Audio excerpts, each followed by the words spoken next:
புதினா மோர் பண்ணுறதுக்கு ஒரு மிக்ஸி ஜாரில் 1/2 டீஸ்பூன் சீரகம் சேர்த்துக்கிறேன். அது கூடவே 1 டீஸ்பூன் உப்பு, 20 புதினா இலை, 1 கப் அளவுக்கு தயிர் சேர்த்துக்கிறேன். சேர்த்துட்டு இது எல்லாத்தையும் நல்லா பீட் பண்ணி எடுத்துக்கலாம்.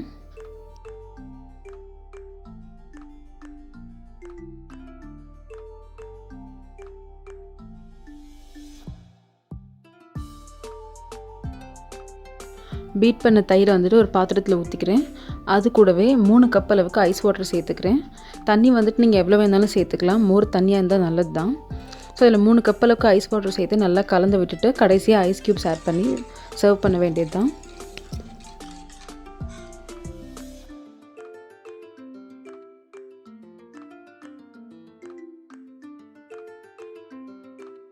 அவ்வளோதான், ரொம்பவே ஈஸி அண்ட் ரெஃப்ரெஷிங்கான புதினா மோர் ரெடி.